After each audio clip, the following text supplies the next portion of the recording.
Welcome to another Friday night fights here on the THL. It's great to be here. It's me, Kodomora. I'm joined by our operator, Dr. Fish, and we have a guest, another Diamond Duo. We'll call it Diamond Duo 2.0. Yeah, that really didn't work out. Mr. Ron Mexico. Ron, how you doing today?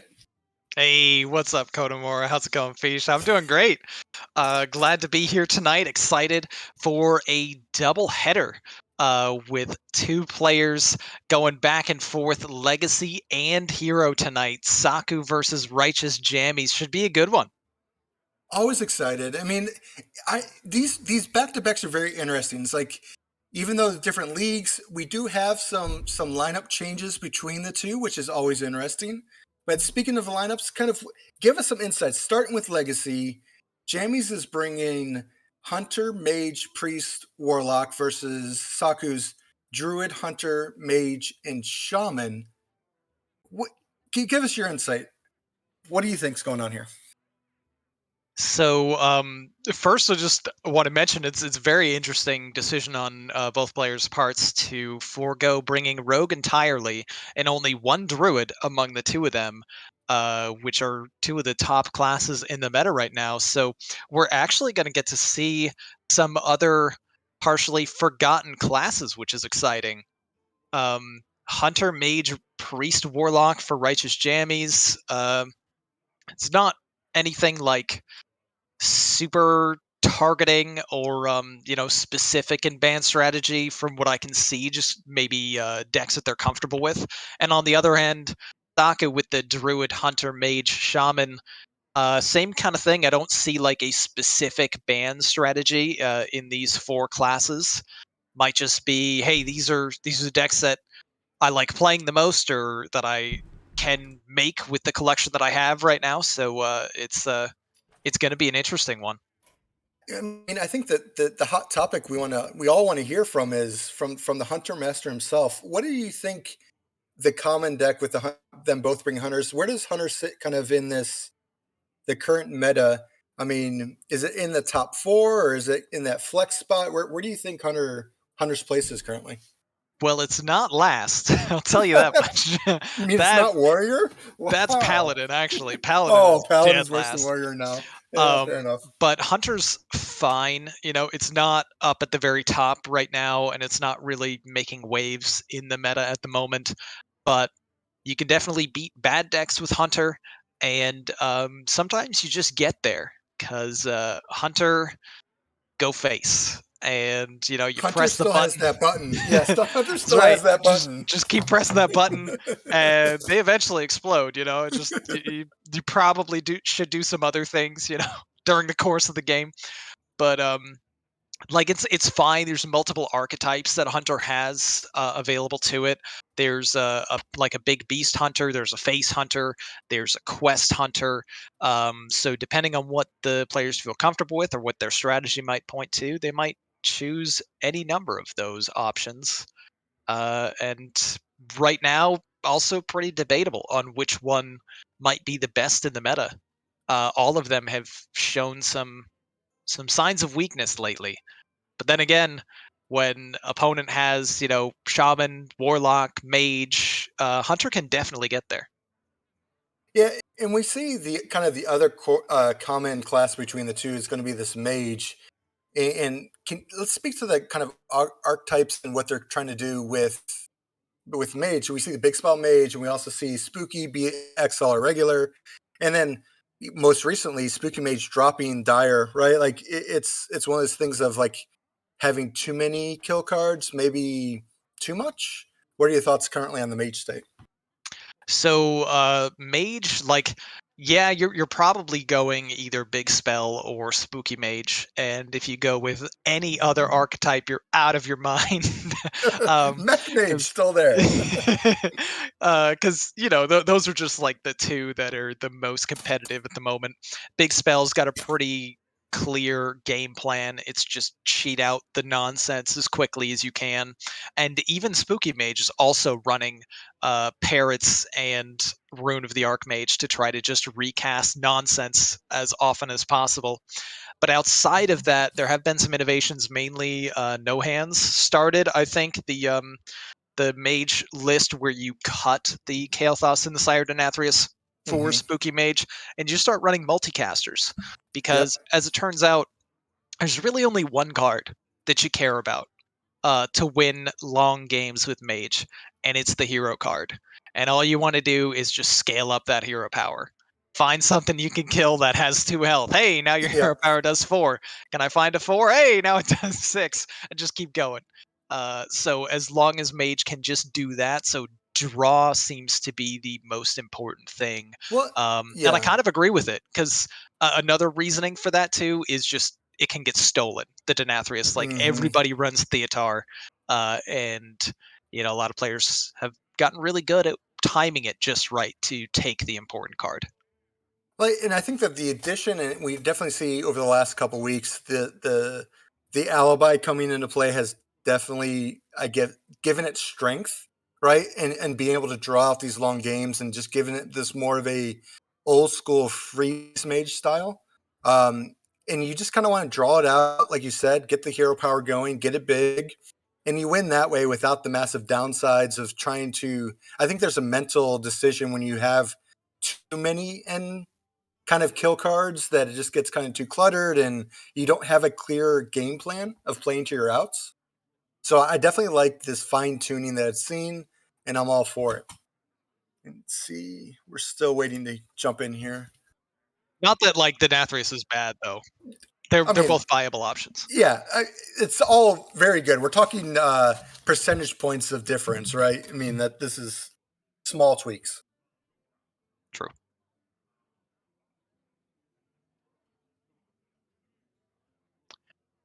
Well, we have a little bit of insider Yeah, information from without knowing Saku the inside already. information.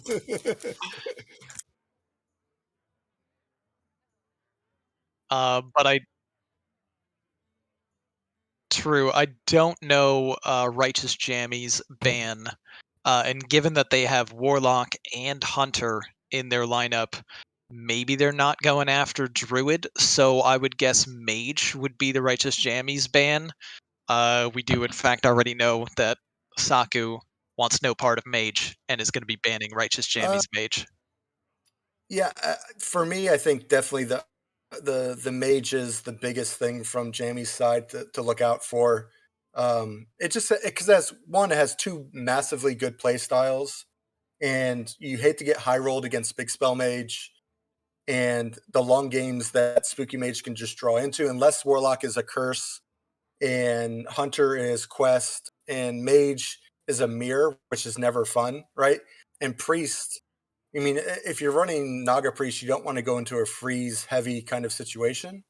So I definitely say from Jamie's point of view, the mage ban, which seems to make sense.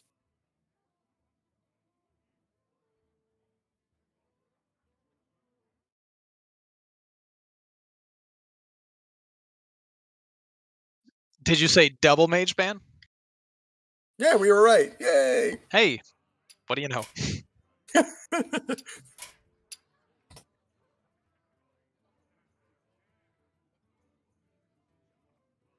All right.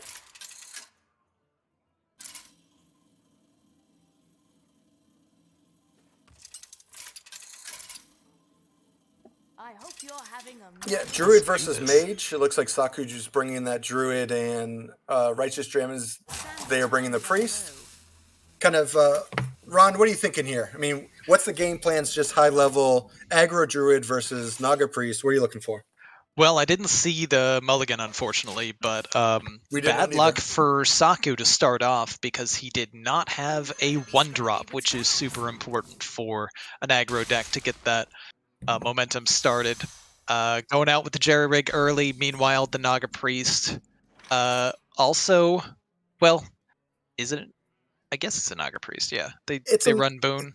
Yeah, it's a Naga Priest, but we don't see the wig and we don't see this ultra start. They drew the It's got to be Naga Priest. Yeah, it's Naga Priest. It's 100% Naga Priest. But also, not ideal for Mm-mm. Righteous Jammies missing on the Wig early.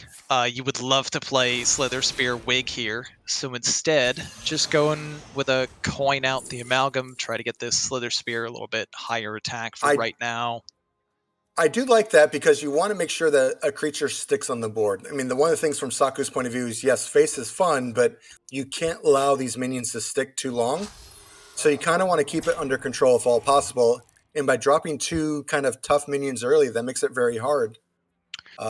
Decision Another here. unfortunate outcome for Saku. I would have liked to see him lead with Planted Evidence first, but still used all of his mana on the turn trying to find something to do, and none of the options offered were playable on that turn. So took the best of some bad choices. Now back to Jammies. Now with Jammies with the Handmaiden choice last turn is normally very good, but you typically hope to have the Wig in hand to kind of fuel the battle cry for the Handmaiden. If not, it's just kind of sitting there. Doesn't choose.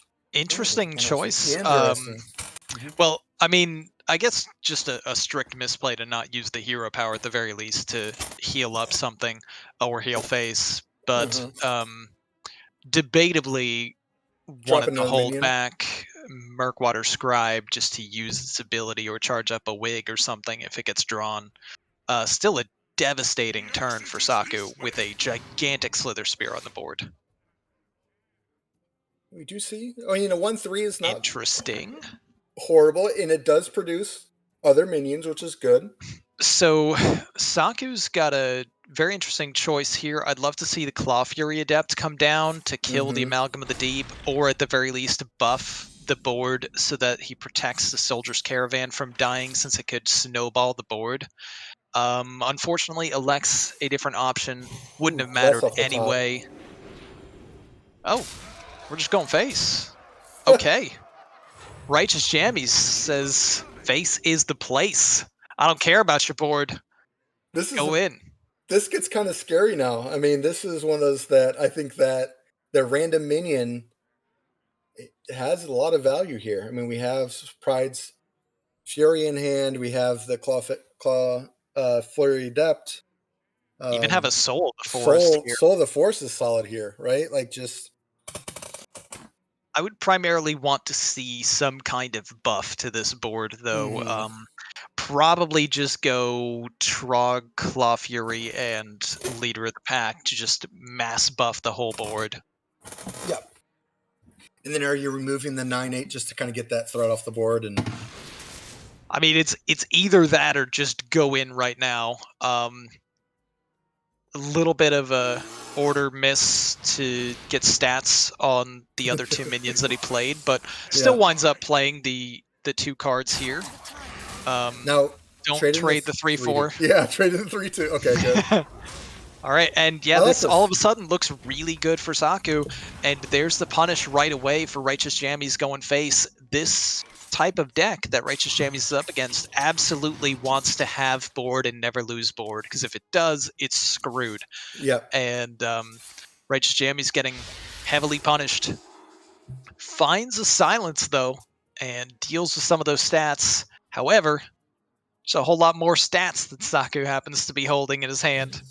Yeah, do you kind of prep for kind of 2 turns here with the kind of Soul of the Forest, making sure you have sticky minions for the kind of follow-up for the Pride, or you just go all in Pride here? I like the efficiency, where first at least you play the Jerry Rig and see what it finds, but I don't know if you're ever picking something other than Pride's Fury. Okay. And then the other debate is, do I kill this minion on board? I'm always of Saku the elects opinion to remove you it. clear the minion on board against Priest. Like it, unless it's like generally it's the right move. Yeah. There are no absolutes. Righteous Jammies in a very tough spot again. Now this is a turn this is where I like cards like School Teacher, right? Let's see what we can find.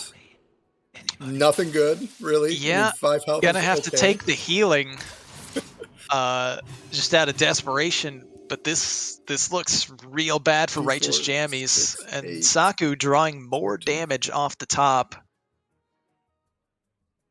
So it's 2, 4, 6, It's a 8, lot. 14 plus another 6, right? 14 plus 6 is 20, plus hero power, plus the spell is lethal. Okay, we found it. Caster math is bad, but I think I got it there, that it's 1 over lethal. The only thing you want to be doing there is just, am I short in any way? In which Yeah. case I should play Soul of the Forest. Do I have it? Okay, jam all the damage cards and go in. Now this doesn't stop it, because he still has 6 mana. Yep. Still has lethal. Still has lethal. If he takes the bait and goes for the 1/1, we got problems. Oh. Time I mean, he'll still probably get it. Yeah. I mean, I don't think He'll it just take changes 2 turns anything. instead of 1. This is it's a lot of math, a lot of minions. We might see the emote at the end of the turn from Saku as he realizes when he cashes everything in. Oh wait, I could have. No. Yep. No, nothing. I mean, it would have been exact lethal. Yep. But I don't see any way that Priest gets out of this. Yeah, sure. Find your shard, but still, how do you get out of it? Yeah. Second shard is brutal, but doesn't matter. You have 1 mana left. He can clear off 1 minion, maybe. But he's just kind of jammies. They are going to face, and they are deciding to kind of take seppuku.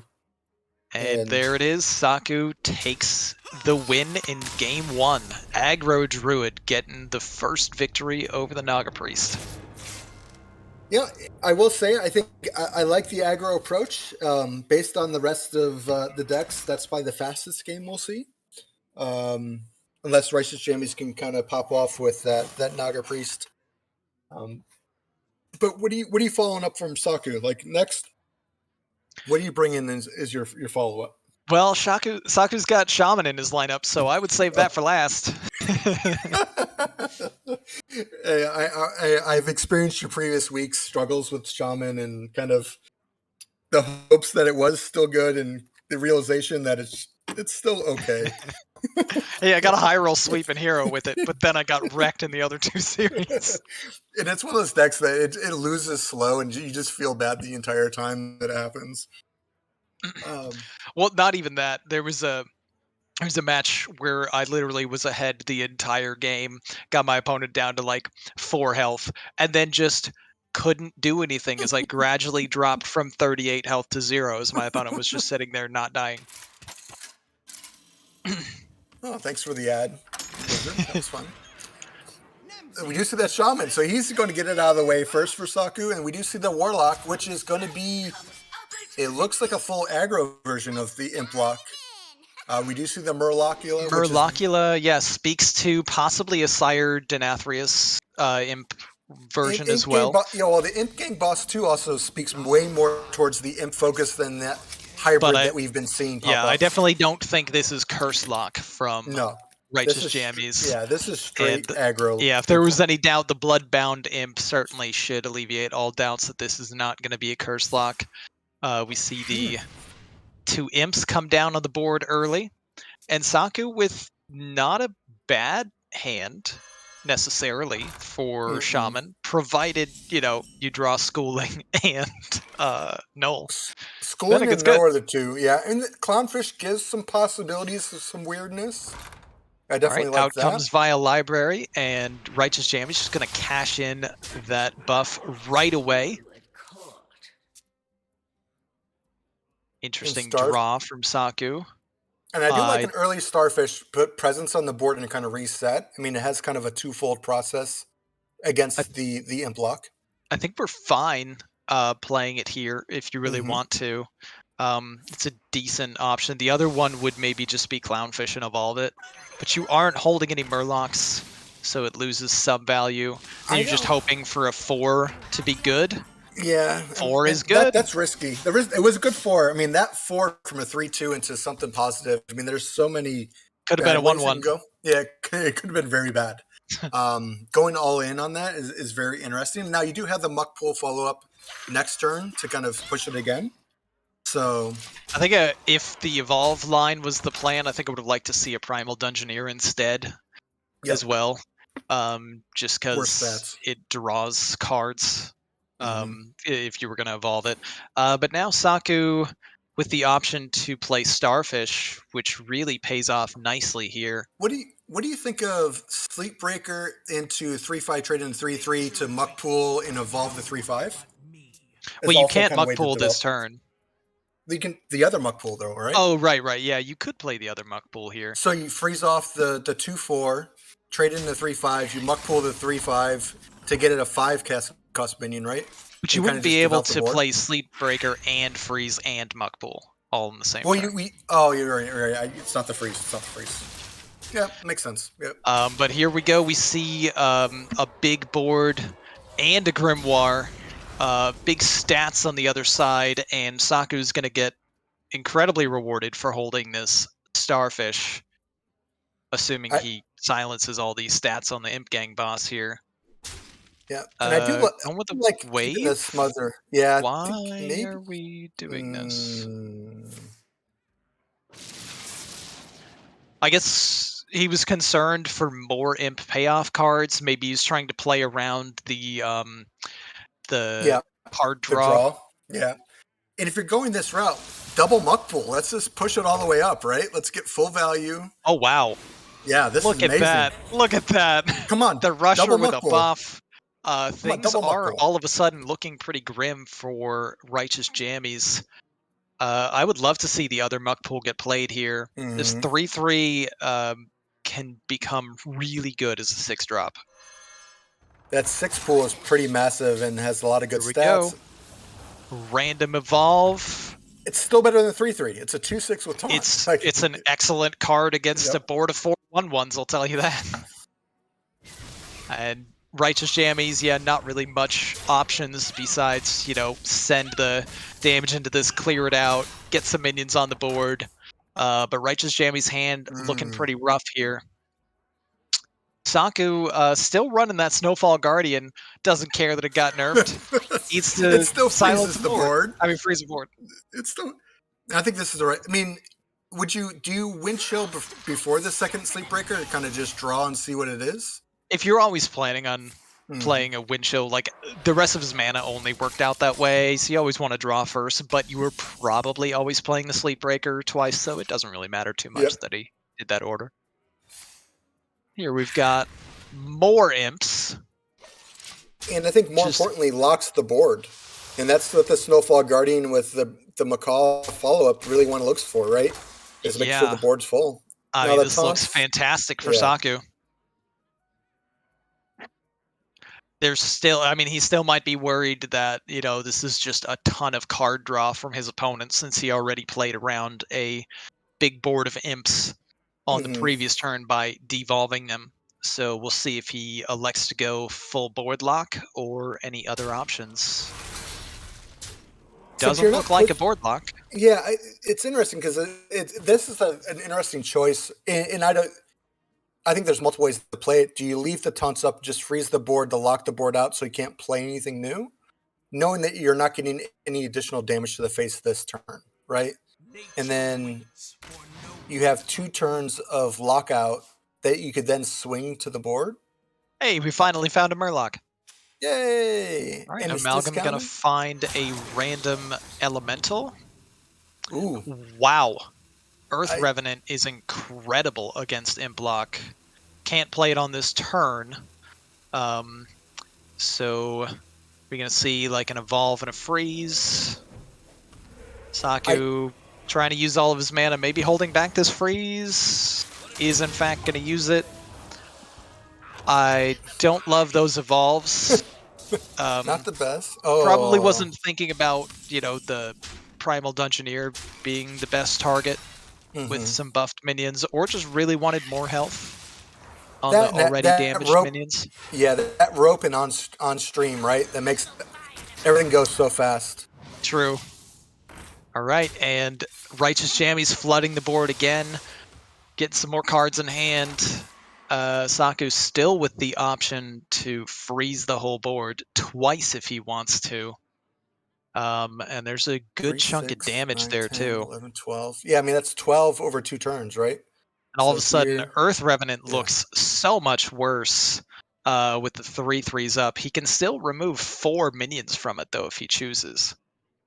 Not going down the Goldshire, freeze. you'd think maybe Yeah. he'd hold back until Muck Pools is active, but he wants the Goldshire right now.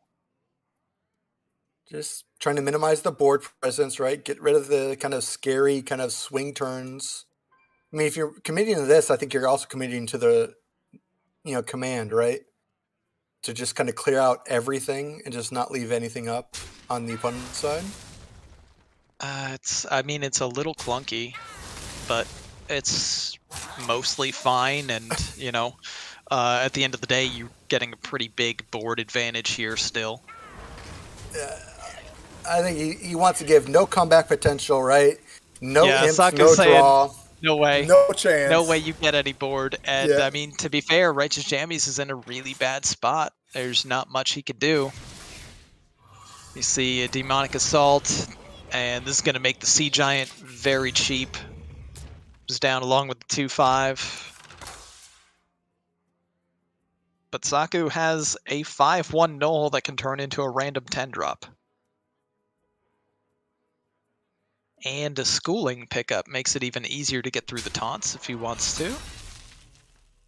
Yeah, I think here you Schooling to get, or just dump the 5/1 into it. Yeah.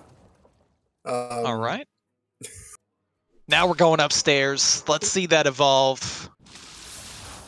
And is it good? Oh, solid. Can't complain. Yeah, I'd say it's decent. I mean, the ones you can.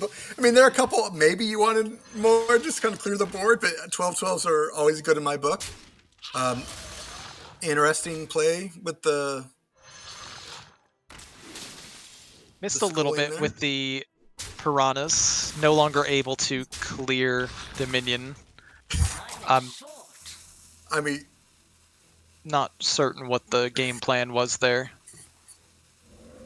I like dumping Prince Renathal here. Also, it's just 3 mana, 3/4 stats on the board, right? Just kind of Always roll a 0/2 taunt to protect your 12/12 from an 8/8. Easy. easy math. Saku's got the line. All right, and here we got the tap into the library, but honestly, this looks like game over. Yep, that's just not a chance. No chance. But that's just, I mean, DC still exists, right? I mean, this is the ladder play.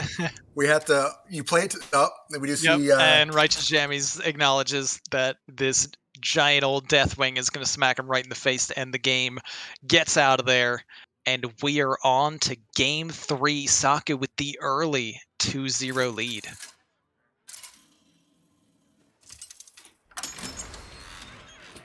So, kind of, if you're Righteous, how do you think mindset wise, how are you coming back? I mean, Hunter's a good start, right? Coming into Hunter, get the win, and just snowball it.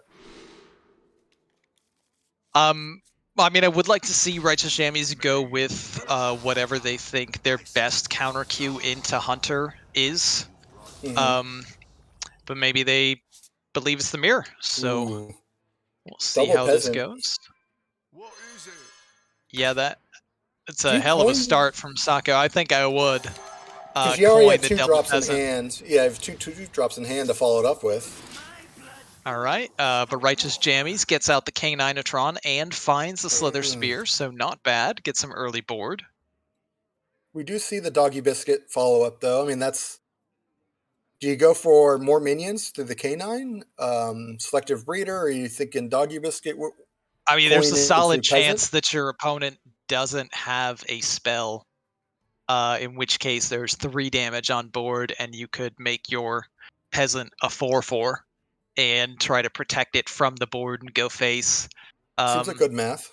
But there's still a high likelihood that something else could be there. For instance, we see the Harpoon Gun. Saku going with a coin K9. I like Wild Spirits. Spirits, probably the best pick out of the bunch. And now comes out the other peasant. Bit of an unusual line from Saku, but he does line up a 3-mana card on the next turn that will be very beneficial. However, because of that play, Righteous Jammies easily can clear up this board and dredges once again. That's going to be a cheap King Crush coming out on the top. That's hard to deal with as a hunter, right? When you've seen big, Just a big bit. minions swinging back. All right, so I really want to see Wild Spirits get played if we picked it and put it on top, but Saku disagrees. He's going with the Breeder.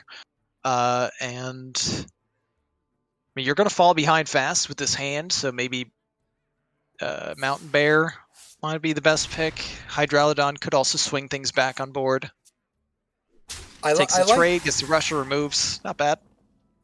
It's value. I mean, if you're not going to use it on board and you didn't use it early, it's kind of hard using it later in these turns. This is wild though that Righteous Jammies has just gone dredge. Yeah.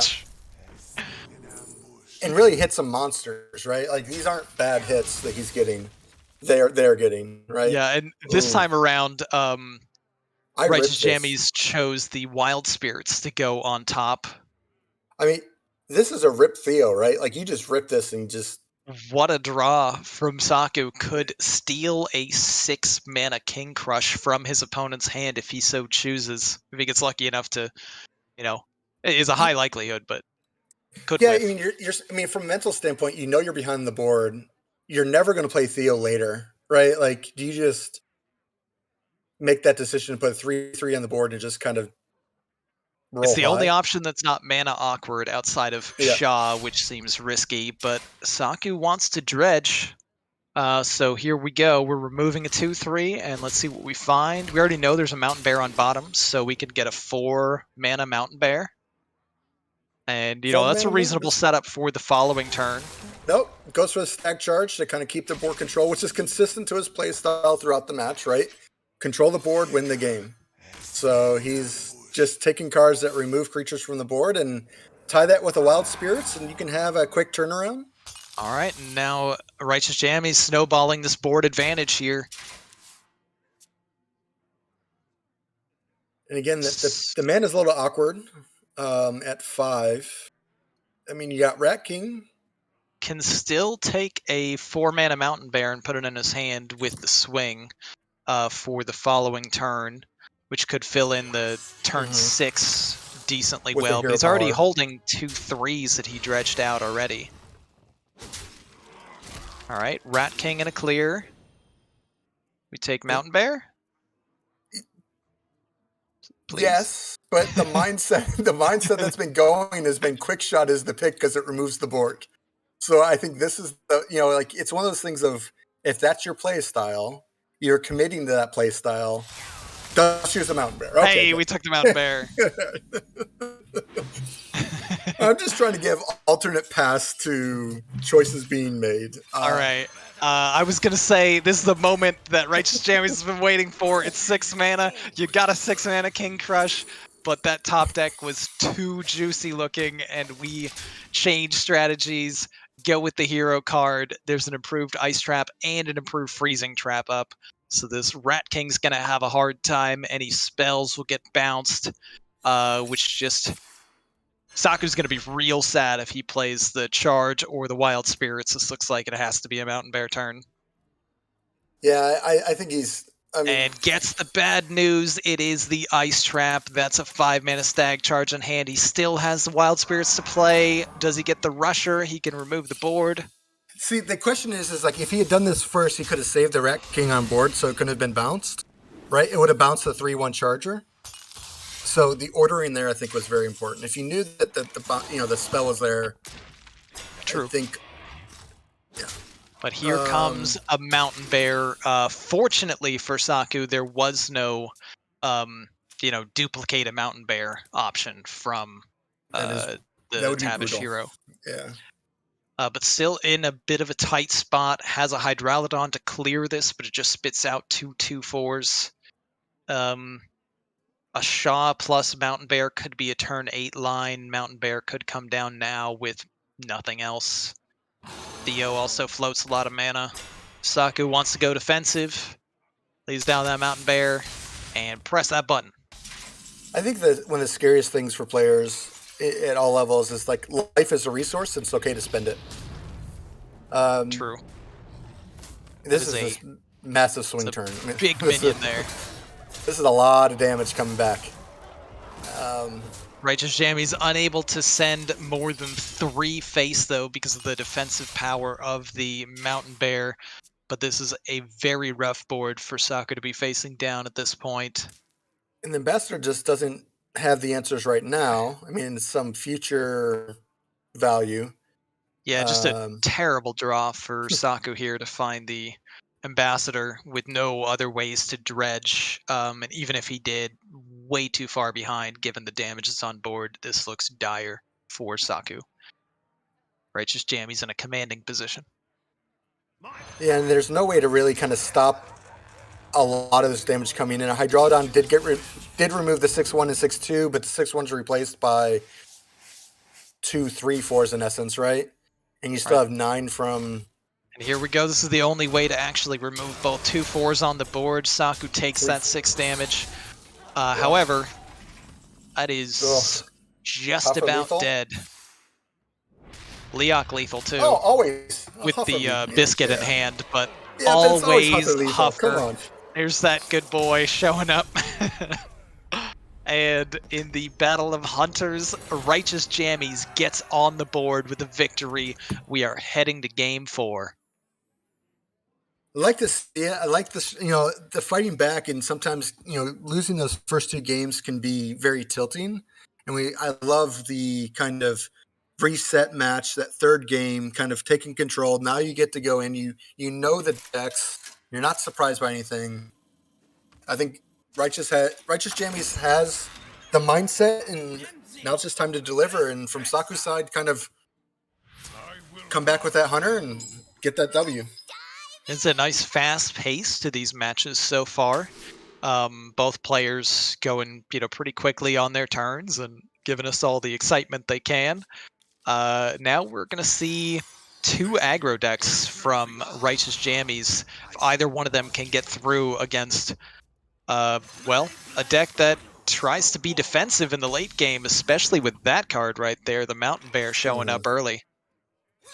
Yeah, what's your mindset when you're playing as Hunter against this imp block? Kind of, are you trying to rush him down, beat him early, or playing on curve? What's your game plan? Generally, oh god, please don't kill me. Let me find my good stuff. Fair enough.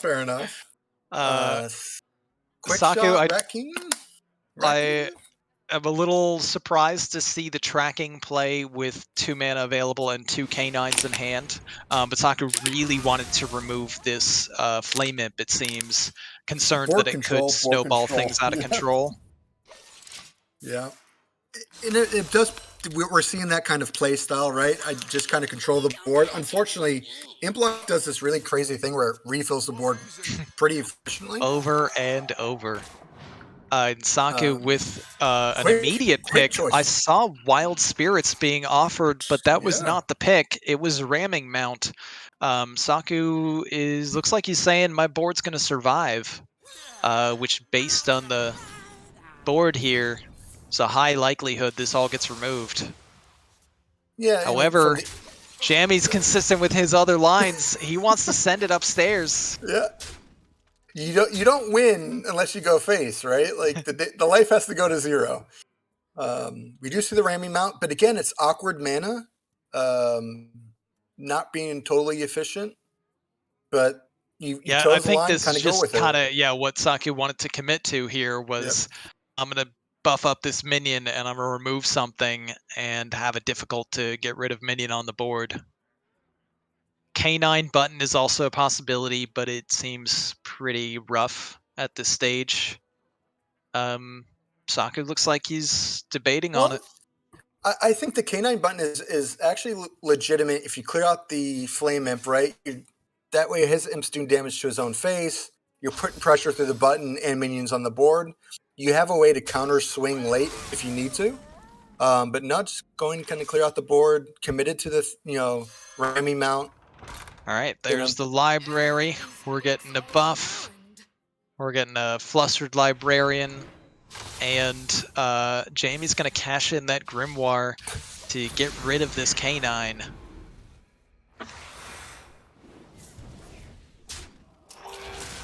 Also enables the Murlocula to come down for free here. And Saku, 0 hesitation, insta Rat King. This isn't immune. It can chip away at the Murlocula or it Yeah. could damage the Librarian, but there are no good breakpoints here for Saku. And Decides to just go for the elects 1/1. Yeah. chip it down. All right, Righteous Jammies, an amazing turn and follow-up turn with this hand here. There's 2 consecutive that just look backbreaking with the Imp King Rafam and Shady Bartender in hand. So this is Saku's last chance to try to put himself in a position to, steal a victory before things get really out of control. I mean, we do have a chance here with Pet Collector maybe trying to do something with the discount. I mean, I don't think so. I mean, I think this is definitely It would you're looking be at 9 damage back. it would be a little slow, but it would be Yeah. reasonable to go Pet Collector to play it on the next turn, Mhm. have it pull the 4/3, put that in your deck. So it looks like Saku's given that option again. And yep, puts a Pet Doesn't. Collector on top. So is going to be able to have a very cheap Sunken Saber. But in the meantime, here's some stats. I think I've seen this a couple times on ladder. And with a surviving Murlocula, Imp Warlock has gone all the way back up to full health with the buff going on the lifesteal. An absolutely overwhelming amount of power. And now Saku just elects the defensive option with the Mountain Bear, but I think there's just too much damage here. Yeah, there's not that typical hunter position where hopefully you have that ability to just kind of go over the top and get that almost exact lethal kind of push. And we're not really that well developed in the board control yet, where your board's going to be kind of surviving more than your opponent's. Your And opponent's with the board's really big. With the dredges, we know that Saku is going to top deck back-to-back Wild Spirits. So that's going to have to be enough for him to get the win, and from what it looks like, no way. Yes, it does not seem likely, especially after these. Especially after, lethal. Yeah, I mean, let's wait till see what happens here, Ron. Let's not call it too early. It is exact, So, nicely done for Righteous Jammies. The Imp Warlock gets through on a back-breaking curve, and once again, Kodamora, we are headed to the best words in all of Hearthstone. Game 5! Regardless of what happens, I always love Game 5. Ron, this is the best of everything. Ron, that was beautiful. Thank you. Hey, we always got to get hyped for Game 5. Oh, and so we've seen Priest, Naga Priest versus this Hunter. Keeps the doggy biscuits. Interesting. Saku wants a biscuit, clunky opening hand, and on Righteous Jammy's side, he's trying to work on that drawing wig aspect of Trade that away. There you go. Wig Priest deck. Go. Yes. All good Priest players draw a wig off the top. All right, but for real, where's it hiding? Yeah. Okay, we're going to coin out the Thrive. We're going to find that wig. It's coming. There it is. Okay. Easy one. And now he's set up an excellent Murkwater Serpent Wig turn to get a 4/4 on the board. Saku could try to answer with a Harpoon Gun, but it will be 1 damage off, and the snowballing has begun. I'm okay with that because keeping the health totals really low is also a huge benefit for that deck, right? Like, it's one of those kind of mini games of making sure they don't keep large toughness creatures on the board. Oh, that is a 4-mana Mountain Bear, Saku. Oh, he takes a stag charge. Oh, we could have played a 5/6 taunt death rattle 2/4s on turn 4, but we have a stag charge. And here we go with your expected play here, Amalgam plus Serpent Wig, does not choose to buff the Murkwater Scribe since it would just die to the weapon. Saku clearly planning on just trying to remove this minion without taking damage. Yeah, all right. Hey, we can still get a 4-mana Mountain Bear. One mana off, no big deal. There we go. Here we go. Okay. Hey, playing on a turn 5, it's pretty good. It's still good. Still value. All right, here comes an early bless. And Righteous Jammies is going in right now with this damage. I think they're feeling the vibe, right? Like it's on a roll, go face, win game. Just kind of feeling the momentum swing, and it's on Saku now to kind of figure out how to wait. I think the other thing outside the Mountain Bear, which is a solid play, is Rat King running in, clearing off a minion, and putting something on the board that can challenge the 7/7 next turn. That you can follow up with the Mountain Bear and Hero Power. Yeah, Mountain Bear itself is just—it's so defensive and so good. It's hard to argue against it. But he did have 3 separate 5-mana cards, all of them that have often been an excellent play on turn 5. So that was an interesting turn there. And I think Righteous Jammies going in, more wig. More wig. And I think you have to kind of almost, you want to take the big hits early to make sure you don't take the big hits late against Naga Priest, right? It's okay to take 8 now, but this coming from here, what are your defensive options moving forward? It gets a little bit smaller every turn. Interesting to go with the Valish for 1 more wig there on that turn. Just, I guess, wanted as wide a board as possible here. And now Saku with some clunky options mana-wise on this turn. I like the Rat King here, trading at 8/4, clear off the 2/3, clear off the 1/1. You're leaving 2 minions up, but there's still 2 minions blocking that feed into your Rat King that can then go into something else. Erelon is also another thing, kind of put more minions on the board. Yeah, Rat King is very reasonable with an 8/4 up. Just to remove that, you can also take your 2/4s and, as you said, clear off 2 more minions, keeping the board smaller. Definitely something Saku's in favor of at this point. Yep. No. I think you're the control deck at this point. Saku's like, no, let me get that chip damage in. Yeah, the problem is that 1/1 clears off your 2/1.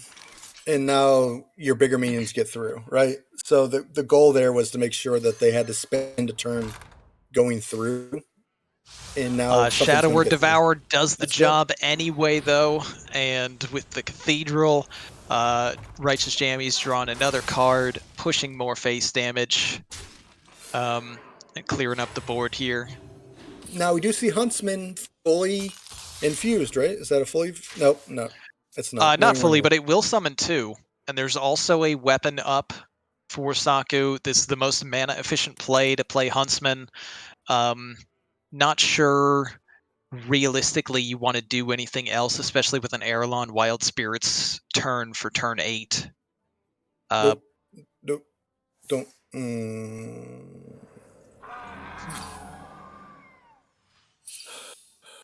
So Shaw will give the Stag rush as well, so most of this board can be cleared, but crucially not all.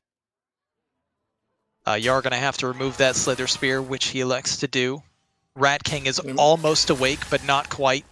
And Shaw does represent a pretty significant threat in and of himself, because every minion on this board can get charged up. Looks like Saku maybe really wanted the Huntsman to be a full value Huntsman, which could potentially happen if Shaw dies and then, Rat King wakes up and also dies.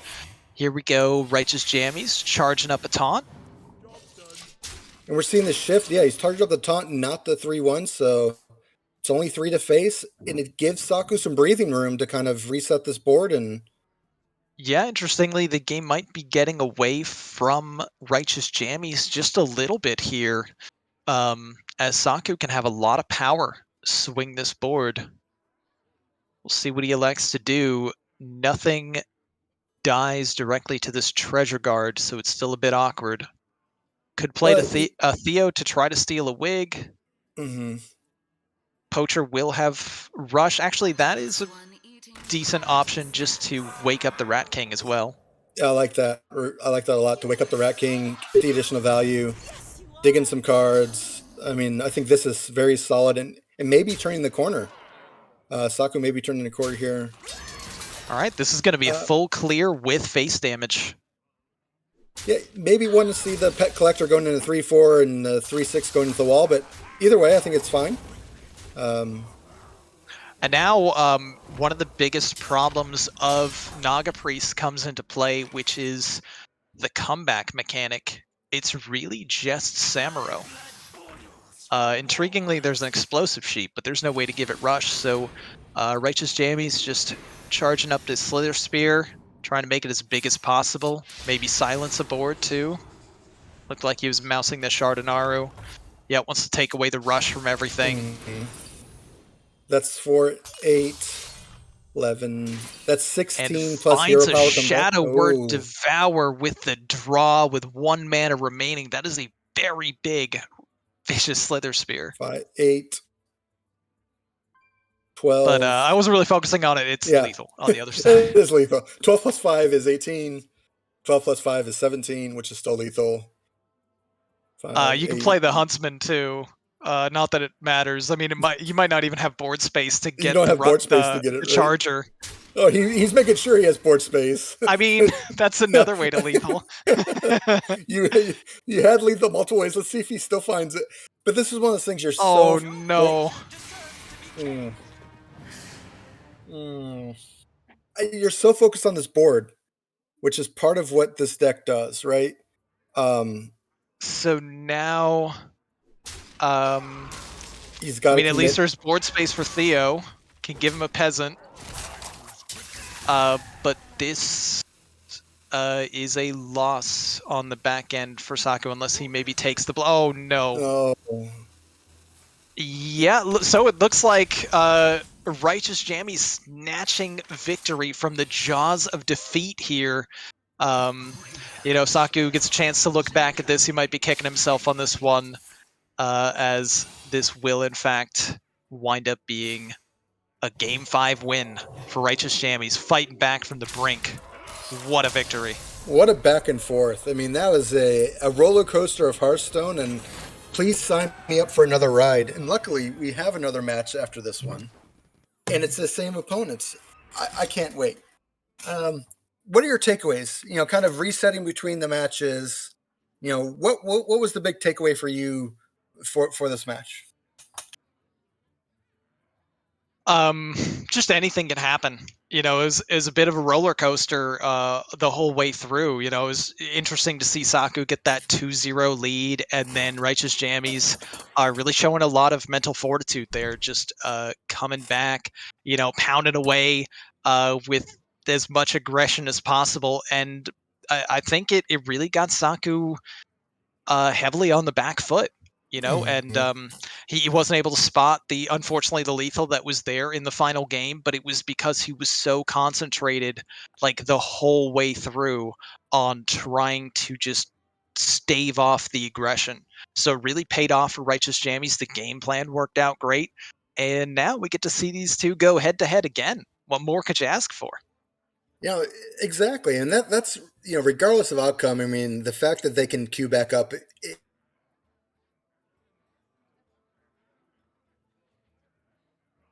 I think you cut out a little bit there. Kodamari, you still there? What happened to It is also a close match. Oh, I hear you kind of coming in and out a little bit. Am I back yet? Am I special? Yes. Okay. You're good. It was the Hearthstone gods trying to stop me from my infinite wisdom, these drops of knowledge I'm about to portray. I mean, I think that I think it's a good lesson and a good kind of practice of, am I playing my opponent's game plan or am I playing my game plan, right? And I think often we get caught in this thing of, I want to stop them from doing what they want to do opposed to doing what I want to do with the deck. And I think we saw that play out. I think Saku won, some games kind of removing the opponent's win conditions, and Righteous Jammies was able to flip that in the final game and kind of catch it in a lull, right? You couldn't remove everything, and it led to that Game 5 win. It was close. It was on a nice edge, and we look forward to doing it again. I think setting up for this next match, there is a deck lineup change, correct? I think Saku's bringing a different. Yeah. Yes, Saku has a Warlock this time. Mm-hmm. I am a fan of Warlock. And did Righteous Jammies change at all, or he's got. Nope. They have the exact same class lineup, the same 4. The only thing that changes is the form. Well, besides the one class, is the format. Which makes sense on this. I think, speaking of the format, Ron, what's your go-to kind of philosophy? Not even deck choice, philosophy in the hero format. What's your mindset? Kind of Hero, I mean, hero generally you want to find, first off, you always typically will have at least one high rolly deck, and that's your sweep deck. And a lot of times you just try to lead with something that can just get 3 straight victories and max out the points for your team while denying the maximum amount of points for your opponent's team. But often there's a very specific back and forth with hero because the winning deck stays up. So you have to make sure that you have counters lined up, and sometimes either your sweep deck gets banned or something that's like a really good counter happens to get banned, and you need to be really cautious with how you queue. So more than anything else, hero is very much a game about queue orders. At least until, somebody wins some unfavorables and then nonsense happens. Oh, true, yeah. and that's all out the window, right? Like, But, if it goes by the playbook, it's okay, I play this deck, I got the win, my opponent's going to play their counter, they're going to beat that, then I have to play my counter to that and beat that, back and forth, and it leads us to game 5s a lot. Yeah, and the thing we don't see in this hero series that we typically see is that rogue. And the absence of the rogue, I think, is makes it very interesting. Kind of, looking at these two lineups, what do you think is the lead bring for Saku and the lead bring for Jammies? First, I'm guessing the players are going to keep with the same kind of concept where they're both going to ban Mage again, like they did last time. Both mages are indeed banned. Okay, yeah. Prophet, sticking Ron? with a typical like they already kind of revealed that strategy. So it's not surprising. If you're replacing Shaman for Warlock, you even more so want to ban Mage. Like, yeah. Yeah, and I would expect, we're gonna see some aggro. I don't know if maybe Saku's the most comfortable on that big beast hunter that he brought. Although it did lose 3 times, so maybe he might just totally switch archetypes, even if he had already planned on bringing it. He was like, you know what? No, I'm gonna have a face hunter instead. I think it depends. Like, I feel like Big Beast Hunter might not be a great LHS deck, and something like a Quest Hunter is a little bit like it tends to have when it has a good matchup, it has a good matchup, and so it tends to be able to maybe have an easier time in a very specific counter situation, how LHS is generally played. It'll be intriguing to see if he does in fact pivot from the hunter deck, but the lineup looks more aggro focused with Warlock taking the place of Shaman here. We've already seen an aggro druid from Saku, so we could easily see just face across the board except Mage, which happened to get banned anyway, so could be all face. Sure. On the other side, it's the Hunter Priest Warlock, and if you're Righteous Jammies, doesn't seem to be too much reason to deviate. No. Might just bring the same 3 decks. For sure. The other interesting, this Druid, we talk about high rolling decks, right? And Guff is the high rolling card. I mean, maybe a shift from aggro to ramp, maybe because it is last hero standing, right? Druid is one hell of a high I don't roll deck. think Saku's going to want to do that when his opponent just showed a bunch of aggro decks and beat him up with them. I'm trying to give that's some a other dicey lines. move right there, Konomura. Yeah.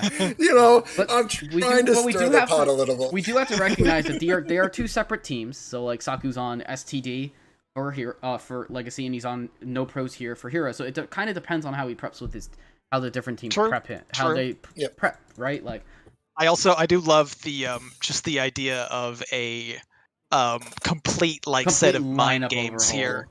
This is how I play Hearthstone. They just played each other. They just tipped their hands to what their strategy was, and what if we just see full reversal? That'd be hilarious. See, I'm the player to. I am the player. Yeah. I have never played a back-to-back. I might have done it once, and it's brutal. But I have made I tend to like to do 2 separate lines if I'm doing 2 separate things. But regardless, the players are ready. So let's not keep them waiting. Of course, they've gotten a good breather, I think, from the last set. I wanted to give them a good breather. They set the bans in pretty fast. We But know Saku doesn't get tilted. That's the one thing about Saku. Like of all the people that we cast and yeah, massive part of the show, that Canadian's almost impossible to tilt. So I think even though losing the first match, I think he definitely comes in, hmm chuckling like Santa and being super happy. So I think this Sure. is a good. Well, I think we'll see some good stuff from Saku here. Sure. All right. Leads in Hero are a little bit more important than leads in a Conquest series format. So, what do you think? We're gonna see leads. Then I will let you all do your commentary thing. I mean, if you're Saku, probably the aggro druid, since it did so Mhm. well in the first set. And if you're Righteous Jammies, maybe the hunter, since it was the first one to swing things back. Although all of them honestly seem like fine options to lead off. Yeah, I mean, I think Jamie's. I think they're going to lead with the Warlocks. I think it's one of those decks that just kind of trounces when it gets going and is super comfortable from a kind of playable style. And Yeah, definitely the aggro druid from Saku's side, I think. Okay. depends on the philosophy. If you don't have a clear counter deck too, you might just want to go with Boom! the one that doesn't really counter anything and then line up your counters. Hey, We look do at in that. fact see the exact prediction. I Saku know my with the clients. aggro druid and Kodomura Hey. called it correctly with Righteous Jammies going in with the Warlock. Once Yeah. again, Saku with no one drop in hand. We see Righteous Jammies tosses one and gets the best one drop you want. Is this a full set? I think you keep Pride's Fury. Well, Pride's Fury is maybe a keep because it's the one card that kind of turns the tide. So there are people that this deck has enough 1s and 2 drops that you're going to get them. So the philosophy is that keep the 4 drop. Wow, what a hand Oh, for Righteous nice. Jammies. Saku, with normally you'd be happy to see the top deck, but there's already a one attack minion on the board. Hand gets even better for Righteous Jammies. 2 Vile Libraries in hand. Plays the imp, takes the clear. Saku's going to be playing from behind. And I think Aquatic's not actually bad here, even at 2 mana, just to kind of get something going. You can save it, of course, but your 3, you don't have anything on 3, you can save it for next turn. But Jerry Rig to kind of clean out the deck first. Yep. Jerry Rig could find a removal for this, and it does. So you do have the option to coin 2 damage, kill a 2/1, and that is a very dangerous snowbally 2/1. And you have nothing really holding the coin for next turn, really. I mean, you just kind of want to control the board if you're behind, and you want to build the board if you're ahead. And right now, he's currently behind. So controlling this board, I think, is optimal. So Saku elects to hold back. We're going to see Righteous Jammies probably going a little bit harder here. Wicked Shipment, Vile Library, take the buff, go upstairs. Small punish for not removing it early, right? Definitely. However, 7 face. Righteous Jammies elects not to protect that 7/4, so Saku does still have a clear on this minion with the 2/1 getting to trade. And I think, with that play, we're seeing Aquatic Form kind of saving for the 4-drop space. So just Pride's Fury, if you're going down that road, makes sense. Maybe the Planet Evidence early may have been giving that big out. I think 3 mana on the Planet Evidence is a good breakpoint for some of these big swingy cards you can get. And the Dredge late just means it's put on the deck. Yes, so Saku picked a Herald of Nature here. He wanted a little bit of draw from these saplings. Warlock is heavily snowballing at this point. The other Vile Library, along with the Flame Imp coming down, that's a lot of stats. Holding Bartender makes you not want to take this trade with the Imps, the 1/1s, just so you can buff up more stats on board.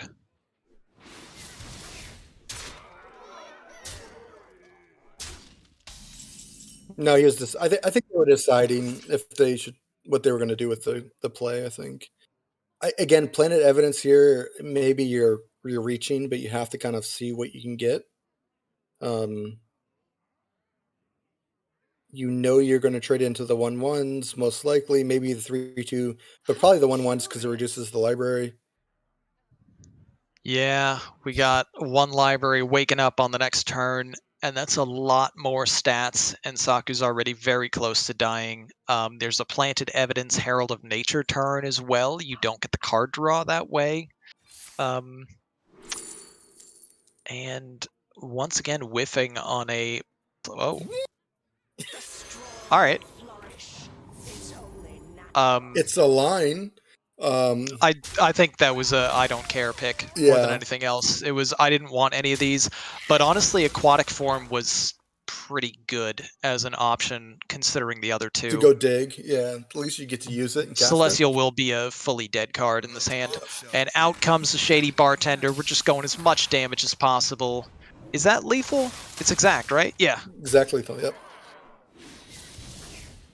We don't need to do the math. We just jam the cards and go face, and it's probably going to get there, right? Hey, it does. Hey. I'm sure yeah. all credit to Righteous Jammies. They probably already calculated that. Yeah, way ahead of time. I mean, that was the game plan, and that's what I mean. I like that about them and their approach is that they know they're going face, right? And we know Saku's approach is I want to clear the board, and it's a good understanding of how they play the game. And so just playing to those outs. Once you have a play style, as long as you're consistent with it, I think it's okay, right? We can argue plays, we can argue efficiency, but if you have a mindset, as long as you're consistent with it, I think it's solid. Saku Fair bringing point. the Warlock versus the Warlock, and we don't see a great hand from Jamie's side. And Saku keeps the library, dumps the rest. Yeah, those are some very heavy cards on Righteous Jammies' side, so wisely tosses them back, keeps the card draw, and now it's Saku with double Vial Library in hand. Yeah, no solid imps, but libraries are always good starts. We've got an unimpressive Wicked Shipment coming down. Looks a little rough against a 1/3. Do you ever trade that to kind of build it for later and just draw another card, opposed to just putting 2 1/1s on the board with no library in hand? That'd be a reasonable point to trade it. It's still debatable because you know you're going to keep one, and you could try to fight back on board with some options. Now a great top deck with the Fiendish Circle could coin it out to get a bunch of minions on board. Also has an Imp Gang Boss coin option. Has that been patched? It has, right? Imp Gang Boss is no longer bugged. Yep. I do like the coin into, getting the 4 1/1s out. It does. You have 2 Miraculous in hand, so them dying is only beneficial. Most likely, some are going to survive, and you're going to draw off them. I think this is a great way to reload your hand, discount, get great value out of the Miraculous. Absolutely, looks like a great line, and Saku hoping that he could draw the same thing here, which would be backbreaking, but not the case. Has an option to use a buff to get a tiny bit more on a taunt or the boss. Elects to give boss a little bit more. And taunt trades, thins out the board a little bit. Now we've got mega card draw on the side of Righteous Jammies. And it's the this monster looks, hits. Yeah. Man. We're going to see some free Miraculous coming down real soon as well. Yeah. And then the Rafam coming soon after. I mean, you got the 5/6 Wombo combo with a full board. I mean, this is looking rough for Saku this game. Yeah, drawing ripping the one. Impending for 2. Here comes Wicked Shipment and Librarian. Gonna take this 3/5 hit on the 4/3. I guess maybe he was looking for something else, like a Grimoire of Sacrifice. Mm-hmm. Kind of surprised to see that trade go last instead of first for 1 additional card draw. But Righteous Jammies here with just a giant hand full of cards, looking in good shape. I mean, I like free cards. Free cards seem fun. 0 is not a number. Yeah. It's the absence of all numbers. So 6/8 worth of stats for 0. Yeah, that's good. actually an infinite value because it doesn't cost you anything. So it's that's pretty good, I hear. And then Are we going to see this Flame Imp at the... Wait. he traded What? and gets and not Wow. punished. Well, look opponent at will never this. see this coming. Shady Bartender gets traded, draws Shady Bartender. Speaking of Shady Bartender, what a top deck for Saku. This is some big turns here. If you don't play the Bartender Saku, I'm gonna cry.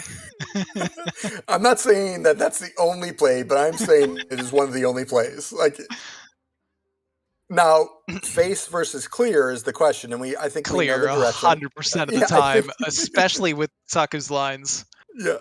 Now, and make sure we give ourselves enough time to make the right decisions, right? Committed. Keeps hovering the bartender. Merlocula and making me all kinds of nervous. All right, so we're gonna see. Yep, here comes a buff. The 5/3. I mean, Okay. if it's anything like what Saku has played recently, the 5/3's hitting a Merlocula. Yep. Oh, okay. He's leaving them up because they're not imps or demons, I guess. Okay. So we ignoring one of the Merloculas and clearing I the think other. he's trading one of the Miraculous. Yeah, he's trading the imp into one of the Miraculous. Pretty Yeah. consistent with Saku's lines here. Control the board. Control And the what board. looked like an amazing set of circumstances for Righteous Jammies has turned around very fast on the back of that Shady Bartender top deck. And now there's a Shady Bartender that doesn't do anything in hand. Starfish, though, will help tremendously against this giant board, and things are swinging back because Righteous Ooh. Jammies is holding an Imp King Rafam. I always like. That's such a good drop here, but again, I think Vile Library is also very good, right? Like you can fill up one more time before you drop this Tamsin, but I think Tamsin is always good, but it wipes out most of your board. So I think Yeah, there's a lot of imps on board with a library in hand. yeah, if you don't use it now, like when are you going to use it is always the question, right? So I think getting value now is correct. And if 3 more minions die, you've got a free Merlocula. Okay, that is a big Bartender. I mean, yes, like this, like Here this. comes some trades. 1 more for a free minion. Gonna ignore the Starfish probably and send 10 upstairs.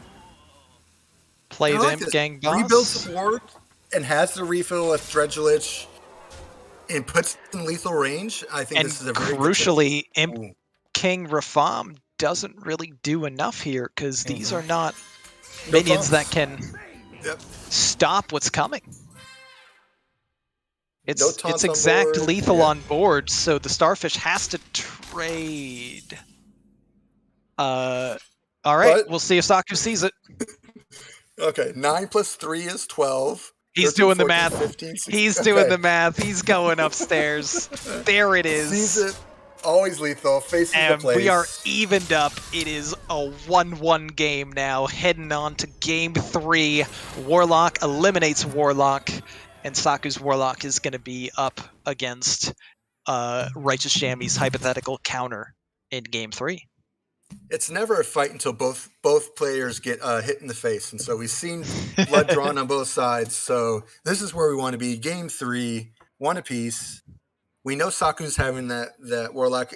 What do you think Jammies is going to bring? What's their approach with what they have left in the pool? Well, I honestly didn't even have time to think about it before they queued it up. It's a Naga Priest. They want that, and that makes sense because this deck runs Shard of the Naru. And we don't see a great opening hand from Saku currently, and this all looks trade. I mean, I say you dump all this. Yeah, I think both players full mull here. But Saku wants to keep an Imp and a Starfish, and Righteous Jammies. Did they keep that Crush Claw, or did they toss it and get it back? I didn't see the toss. I was looking at Saku's. Okay. But we do see Wicked Shipment is good. Saku, in fact, finds a playable one. Righteous Jammies holding the Find Wig card. That will also make the Crush Claw active if he wants to play this Thrive in the Shadows here. Mm-hmm. He also might just want to try to get on board and fight these imps, but as Kodomori mentioned before, Imp Warlock has a tendency to keep making imps. And wow, look at these top decks for Saku. We've got the best card that he could possibly have on turn 2 coming out on top. I like this start, and doesn't go for the bait of drawing 3 cards, which is always strong. But presence on board. He is the board king, so I like this. There is still, decent fight back potential because this 3/4 trades very well on board. Active card to draw a Naga, activates both Serpent Wigs in hand, finds a Slither Spear as well. It's a pretty good hand for Righteous Jammies at this stage of the game.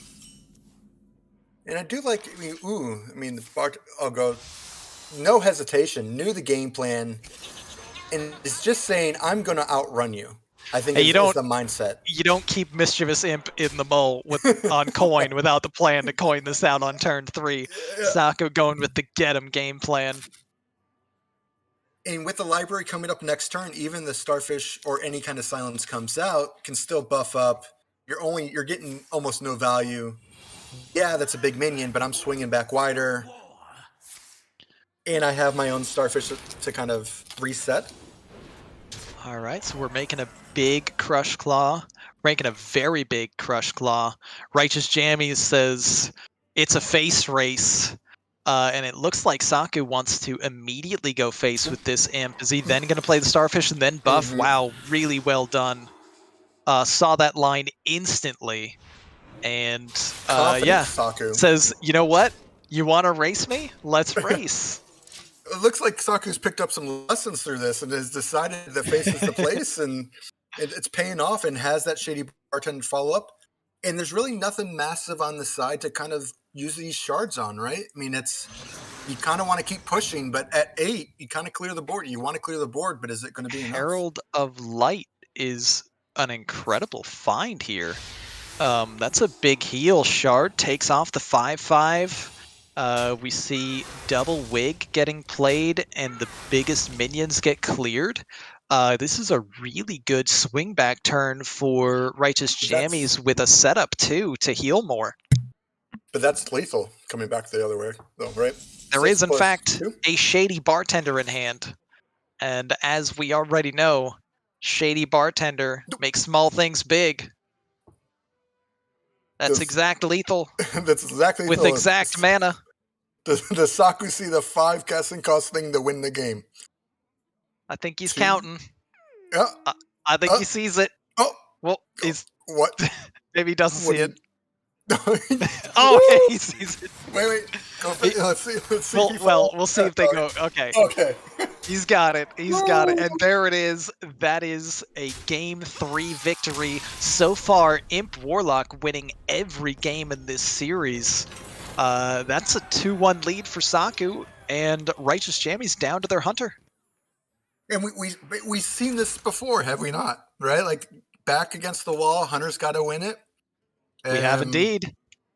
Let's see if it goes, we see that same story kind of play out, because after this Warlock, should Righteous Jammies win, it is that Hunter deck, correct? And amazing, the Starfish Keep wound up being like one of the most crucial aspects to Saku's victory in that game. Also, right at the very end of the game, we got to see a Sire Denathrius in hand, which means this is the slightly different Imp Warlock version. That just runs the 3-card package of Braum, Denathrius, and guy that makes Denathrius playable. Yeah, there's going to be a Kael'thas. There's probably going to be a Gigafin in this list as well, which also goes incredibly well with a Kael'thas and a cheap minion. And Saku notably did keep the Starfish again. He's like, hey, won me last game, is going to win me this game. I mean, it's sticking with the game plans. You can either go Wicked Shipment or the Flame Imp. Saku holding some good cards here to make things work again. Meanwhile, Righteous Jammies with a pretty solid opening hand, all like early curve cards for the 40-card deck. I like this play. With the Vile Library backup and the ability to kind of feed the Mischievous Imps, I like this play. Yeah, there was like some debate maybe to going tracking to charge up the 1-3 or play the 2-2-1s to charge up the 1-3 to kill the 3-2, but not anymore with the 2-1-1s on board. I feel like now Righteous Jam is forced to play this poacher, take the trade. And it is a stag, so he's going to get a weapon in 3 turns. Here's where Saku can keep pushing damage a little bit via library to buff. The Mischievous Imp will also be fully active, provided these minions die. Ooh, we see deviation from the norm and going face, not worrying about the board. It's just saying, he's "Stop already deviated. And once he lost that last series, he's like, I'm done. I'm done with this board game. he's like, no more board. Me go face. And now Righteous Jammies with a very good swing back turn here as well. Starfish, though, once again, massively important for Saku. Could have turned a 4-4 Death Rattle immune into a 1-3, but elects tap Imp instead because, hey, that was the more aggressive line. It was more aggressive. Draw cards is good, right? And tapping is always good. And yeah, I definitely think the Starfish with the 2/4 body on going board. with a track. Does he run 2 Sabers or 1 in this list, I wonder? Because that seemed like an unusual choice to take Saber with Pet Collector in hand for turn 5. I think that was a very quick probably. choice. Yeah. I think I would have liked to see double Frenzied Fangs here on that last turn and save the tracking for post Pet Collector. But still fine, in charge of the board, remove the minion. Getting awkward turn nice presence here. I mean, was it ever going to be anything but this? Come on. Yeah, we charged it up. It gets the buff. It's a lot of stats. I mean, that's a good turn 4, right? I mean, that's... But not playing that Starfish on turn 3 is really hurting Saku right now because this is an immune minion that also gets more stats from spells, and it can just clear up this board fairly easily. Well, notably, if it's going to clear out his minions, it's not going face. And I think at some point, Jammies has to go back to their original plan, which is, I can go faster than you, especially with weapon, hero powers, bigger minions, right? I think at some point you have to decide. True. Game plan here, though, it's just the trades, the way it lines up is just too good for Righteous Jammies to keep cashing in the immune, to use a Rusher to clear, use the weapon to clear the last one, and still gets to go face for 2. Now Saku finally with the Starfish, might be a little too late. 7, at this point, 5, you can 12, almost completely 13, ignore things. Yeah. There's 13 damage just on board with the hero power.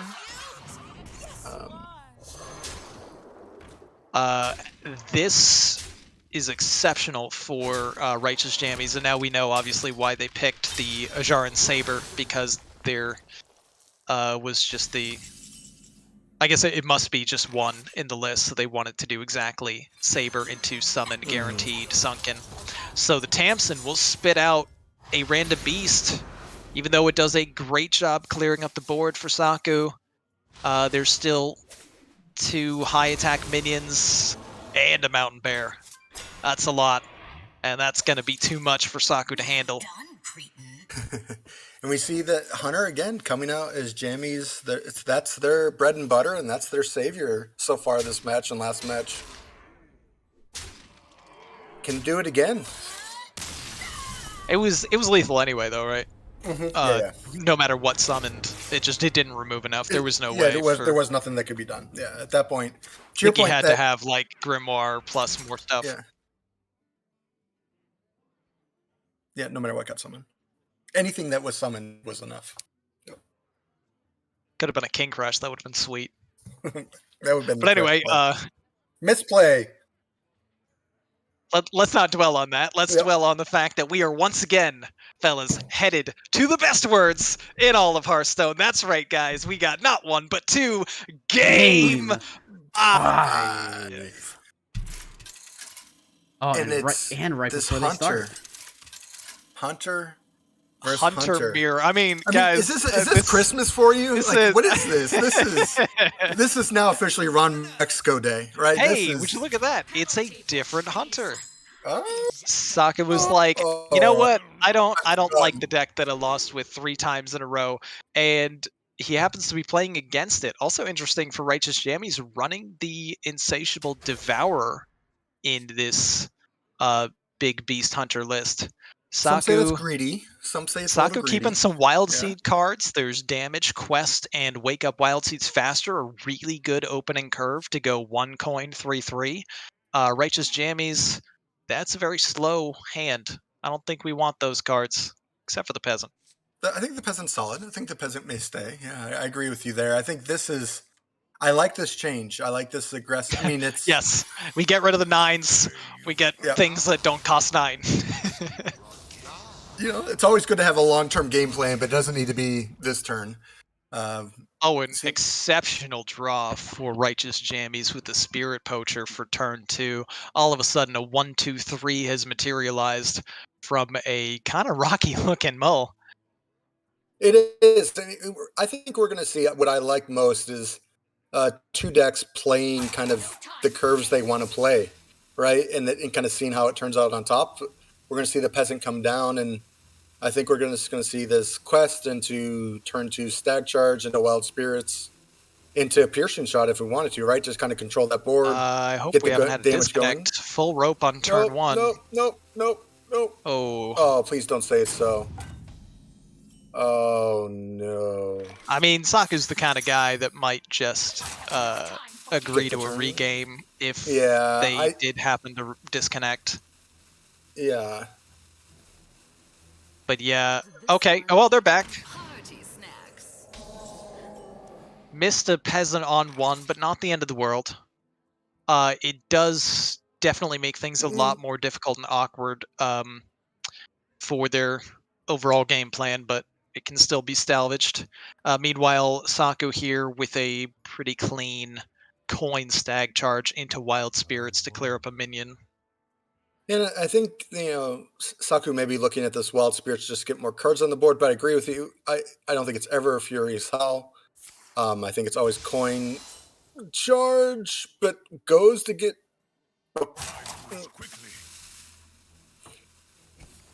Really throwing me for some loops here with these targeting. I mean, the roller coaster ride here, Saku yeah. is.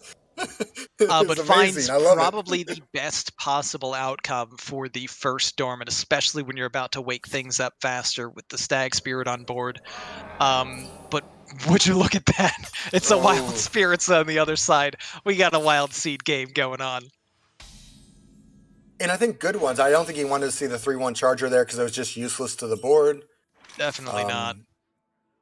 And again, this Wild Spirits here, steaming everything up. Shell Shot would clear the 2/5, but I really want to see the Wild Spirits come down, and it does. And not a horrible outcome for Saku to get the Rusher, because it does make things a little bit easier to deal with, but not ideal.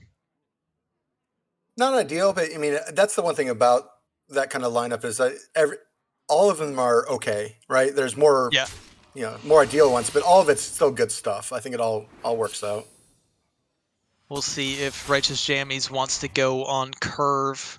There's a very strong potential line here with the Ajaran Saber coming down, even though it has nothing to rush into. You've got 2 Harpoon Guns in hand, take your pick, and once it dies, swing with a Harpoon Gun, get a Sunken Saber costing 1 in your hand. Yeah, I like that. There's also the plan of doing the Harpoon Gun into Peasant, right? Get it out, swing with the gun, just kind of get it going since you have 2 of them. And getting value. Yeah, Peasant is protected behind 2 taunts, but also not really protected because your opponent's a Quest Shell Hunter. shot. Yep. Yeah, you kind of have to just assume that you play it, and if he doesn't have it, he doesn't have it, right? But I like this. I like both lines were good. Yeah. What else are you doing with your mana? Like it's Yeah. gonna rot in your hand, so you might as well just play it. So Saku with some options could Piercing Shot the Peasant and punch down the Bear Spirit Wild Seed, leave up a 2/5. Could Shell Shot, could lead with tracking. Yeah, I think if you're going the shell shot, you lead with the tracking. If you're going piercing, you just drop the piercing and swing.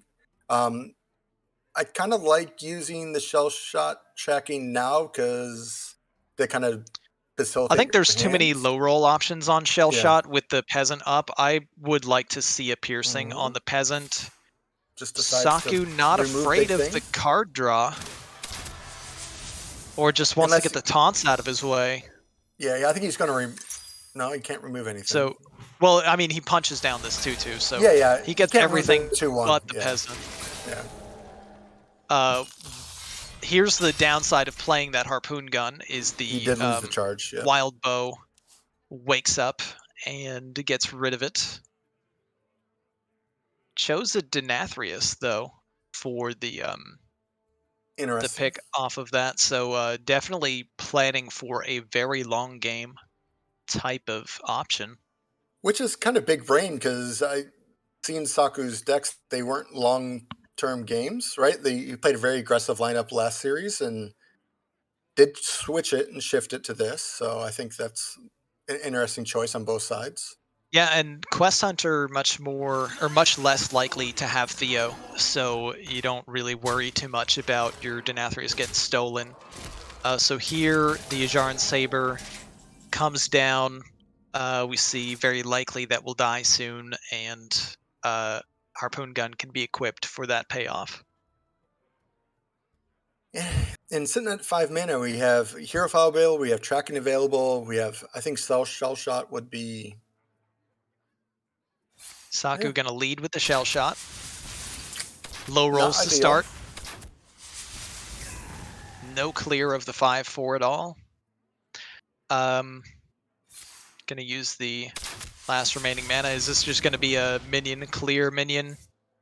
Consistent with Saku's other lines.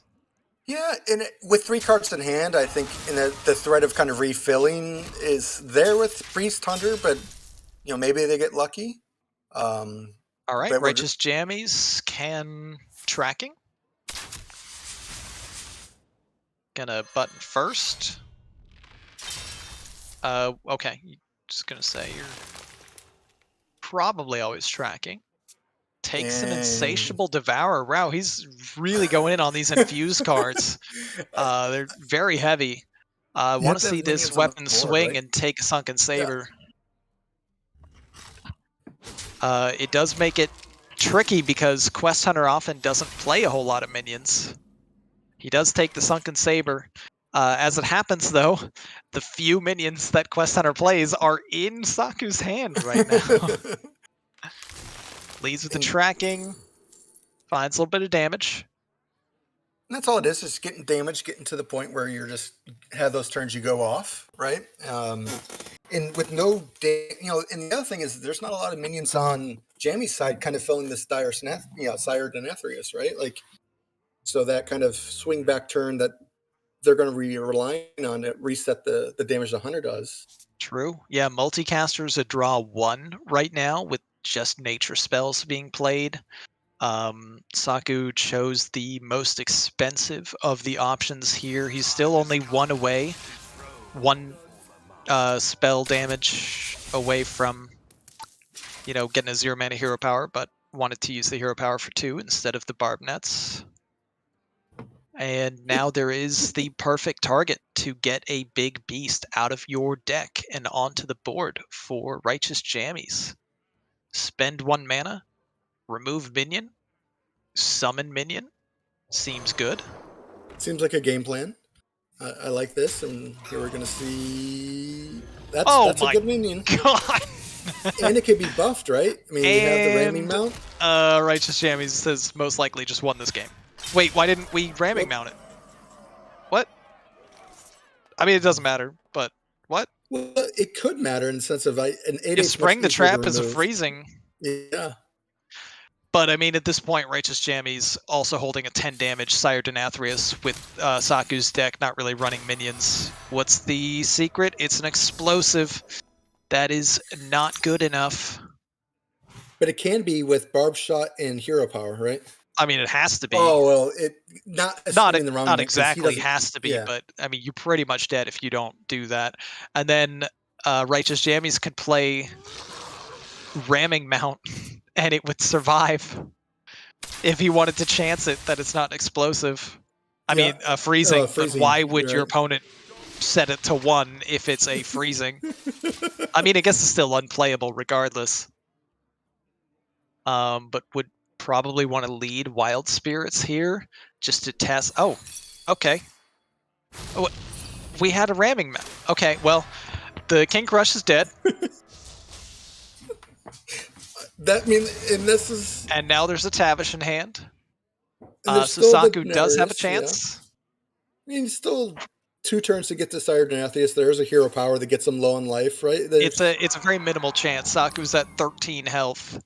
And this is a Fox that wakes up right away, which is actually good for, well, I guess Righteous Jammies doesn't care because he just wants to hold this ramming mount. It's the mascot to win the match. We just hold it all game. It's the mind games, right? Like, what is this third card?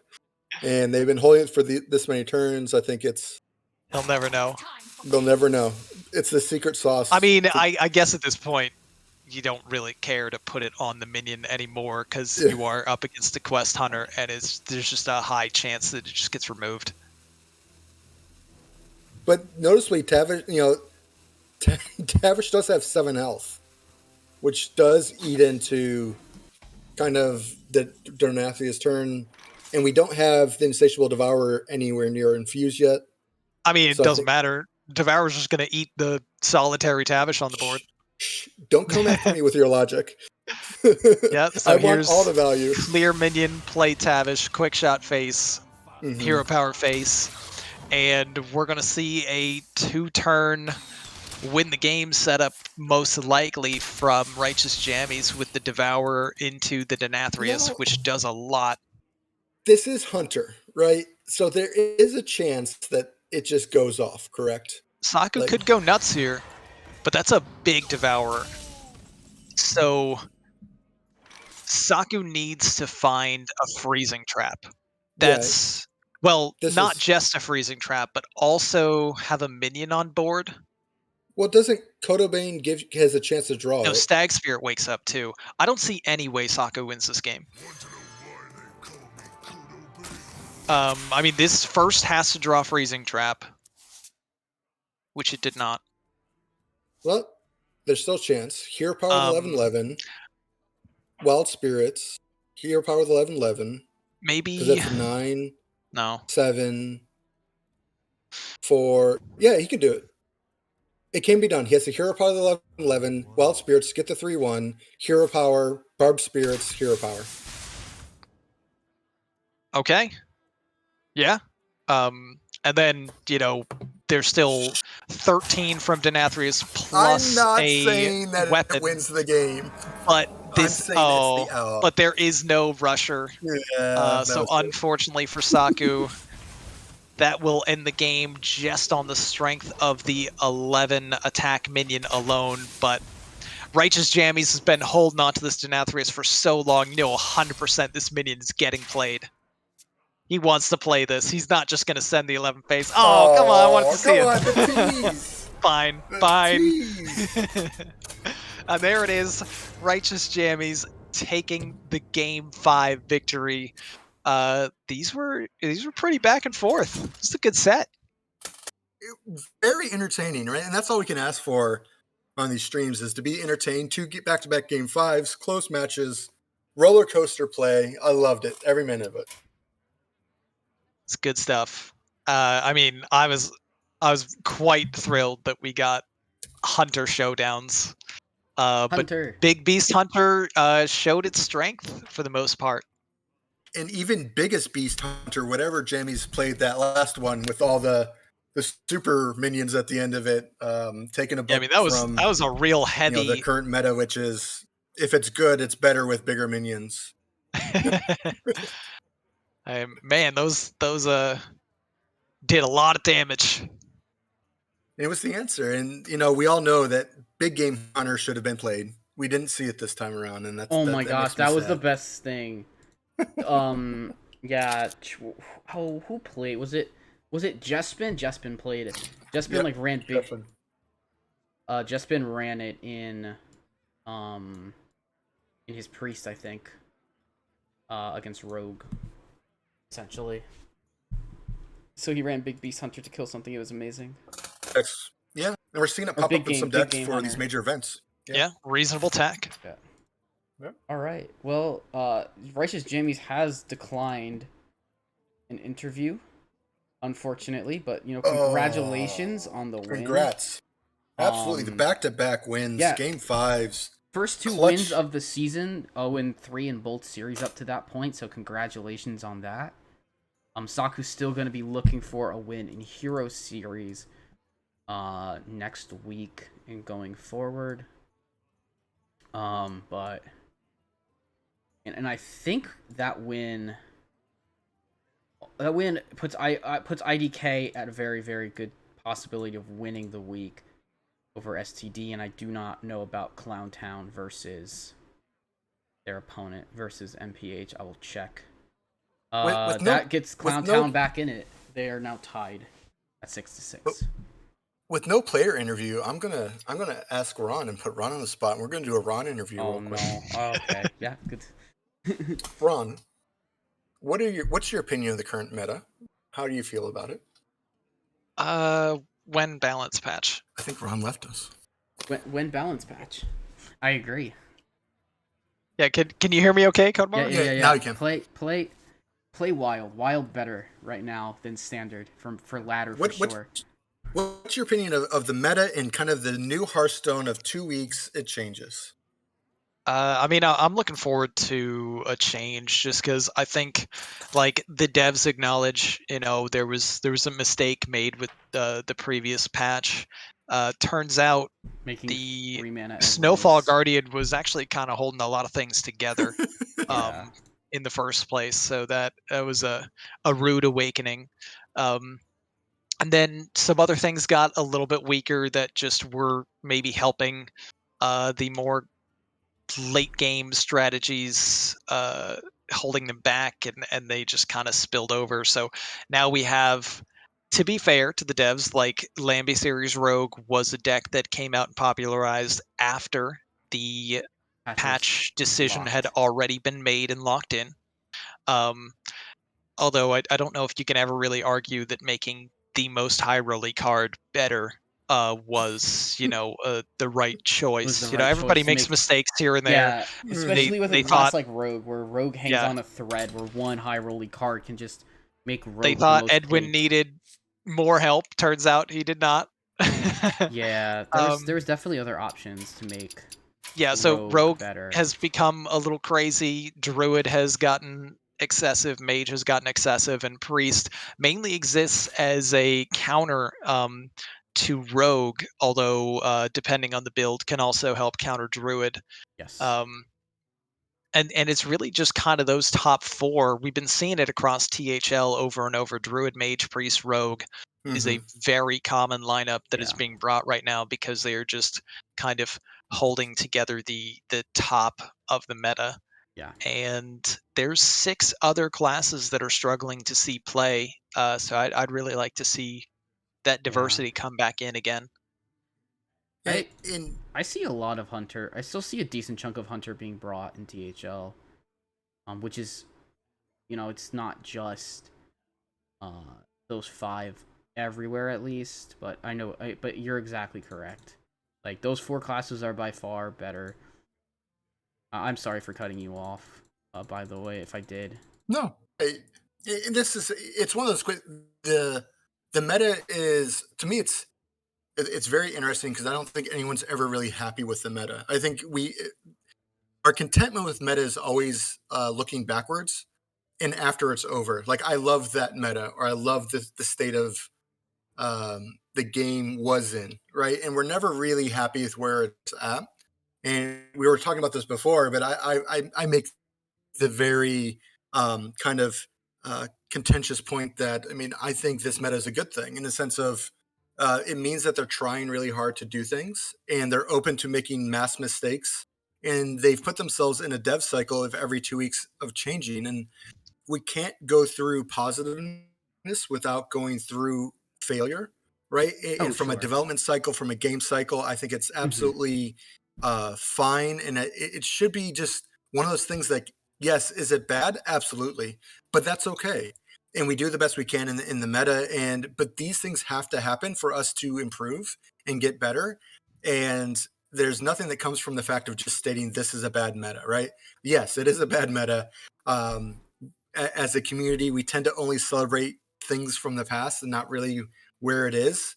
And it's not like we have to sit in it too long. Like, we don't have to sit in this meta for very long. we joke about it, but it is absolutely true. Every 2 weeks we change. And so I think it's just one of those things that we learn, we play the meta for what it is, and then we look forward to the next one. Because who's to say they don't do it again, right? And there's another swing in the meta where for some reason Paladin becomes the best deck ever because the hero power becomes 1, and I don't know what else you'd have to change to that class to make it that much better right now. But and give Warrior a win condition, please. That's all I hope for, is a win condition for Warrior. Yeah, I think it's okay. I think this is a healthy state of the game, because change always brings discomfort, and discomfort is a good thing because that means things are changing.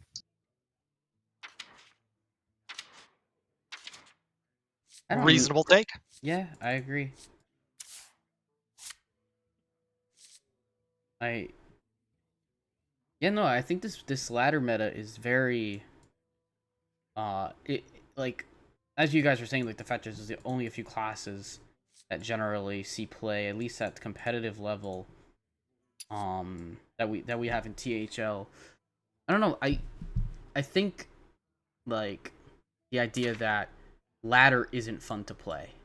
Like, I think, like, well, at least for right now, I don't think ladders, at least I'm saying for me personally, I don't think ladder's that fun, because, like, I don't know, it just feels... Is there a time that ladder is extremely fun regardless at a high level?